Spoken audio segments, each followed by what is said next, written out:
トランクス。はい。いや、こっちのトランクス。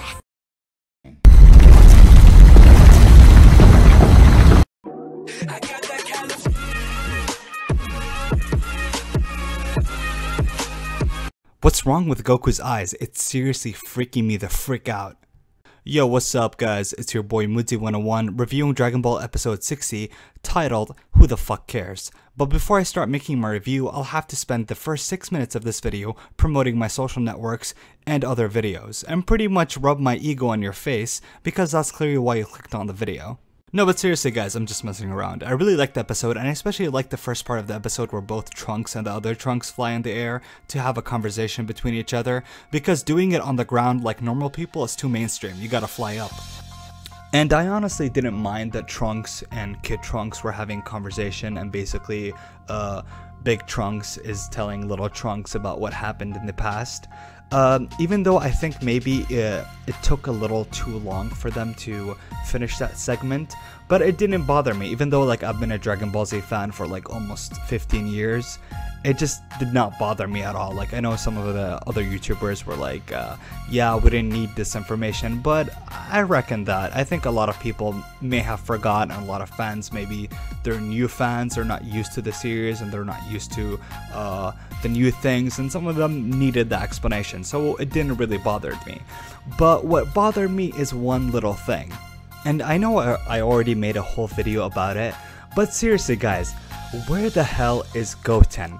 Like, I don't get it. Like, you can just bring Goten. He doesn't have to do anything, but just the fact that they neglect him so much to the point that they just like do not even like acknowledge his existence. Like, it would have been interesting if Goten was there and he was listening with them and hearing the story of future Trunks. I think it would have provided more exposition. I would rather see Goten's reaction rather than seeing the Pilaf gang reaction. You know what I mean?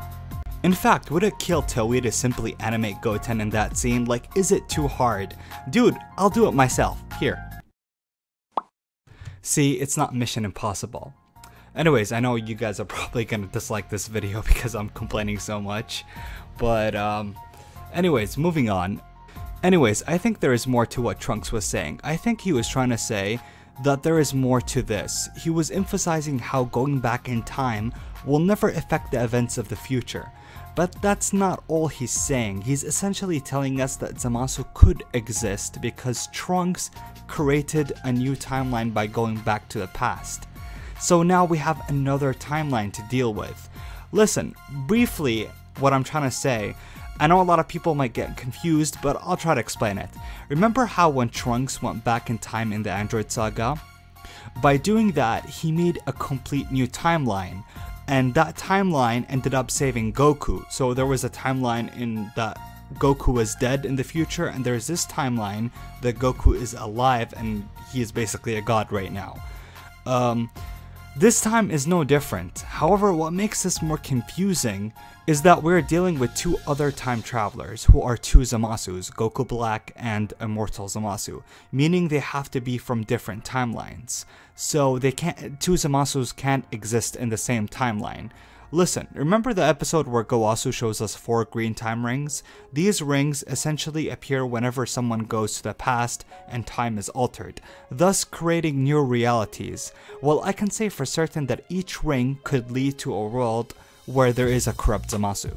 Anyways, I know it's somewhat of a mindfuck, but watch my video that I made called the Multiple Zamasu Theory, where I basically predicted this. It might help you understand, but either ways, let's just be patient and wait for next week for an official explanation. But do you know what will not have an explanation? The retarded Goku scene. Yes guys, surprise surprise, Goku's back at it acting like a retard again. This time he makes a brilliant comment on how it's weird that Trunks kissed Maya to feed her the senzu bean, and Vegeta gets confused on whether Goku kissed his wife or not, and apparently that's comedy gold as far as Super is concerned. I honestly found it distracting for many reasons, not that I just think it's uncalled for. I don't care that Chi-Chi, I know Goku's not the best husband, I know he neglects his wife, but it's really hard for me to believe that he actually had 2 kids. Like, he managed to have sex with his wife, but never kissed her. Like, I don't know guys, it just sounds unbelievable. Plus, Goku is above the age of 40. So can you really expect me to believe that Goku have never seen two people kiss in his entire life?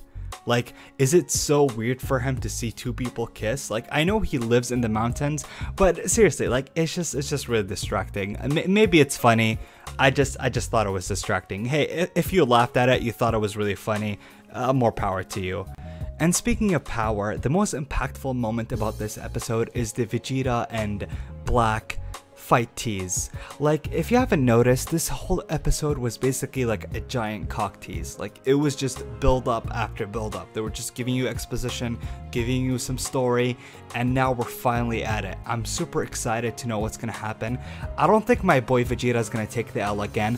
I'm pretty sure he's gonna go deep in that ass. He's gonna tear it up. At least I hope so. At least if Goku's gonna defeat Black, I hope at least the Vegeta like assists Goku. I don't think there's gonna be fusion. Maybe there will be fusion if Zamasu and Black fuse together, but they're gonna be immortal, so I don't know. I think it would take Goku to kill Black, because I had a theory a long time ago that Black is the god of destruction and Zamasu is the Supreme Kai linked to him, because we explained before how the Supreme Kai and Beerus are connected to each other, and if one dies, the other dies. Like, that's such a random fact, guys. Like, I know they were probably trying to justify why Beerus is dead in the future Trunks timeline, but I think there is more than that. I don't think the writers just included that just to be like, just to kill Beerus and that's it. I'm pretty sure it's gonna come back. Like, do you remember how like Whis time traveled in the Resurrection of F arc?